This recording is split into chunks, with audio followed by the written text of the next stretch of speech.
teacher I work with posed this problem to her students. Allison has 96 seeds. She gives half to John. How many seeds did she give to John? And this is the student's work. The teacher asked me here, what is going on with the student's strategy, and is this a good strategy? Will this always work? So here we go, let's look at it. So the student took the 96, broke it down into two parts, first 90 and then 6. Here the notation's a little bit off, but we'll give the students the benefit of this doubt, and they took half of 90, which is 45, half of 6, and that was 3. And they added both halves together and got 48. Will this always work? I want to show you why it works. I've got 12 pieces of something here. I'm just going to use blocks. I've got 12 blocks here. How many is half of the blocks? So I've got 12. I actually broke it into 10 and 2 on purpose. Because what if I took that and broke it into half, and I said, I'm going to take half of that 2, half of that 10. Is it still 2 halves? You got it.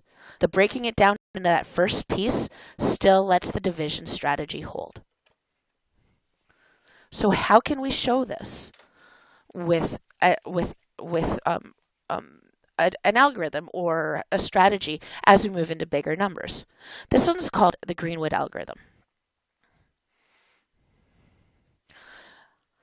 And if you've never used it before, it's a very, very neat algorithm, and maybe I'll do a future video on how to use this one.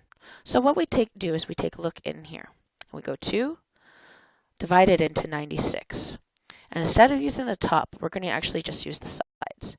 And I'm going to tell myself, what do I know about 96? Well, I know in 90 of them, there are 45 groups of 2, which leaves me 6.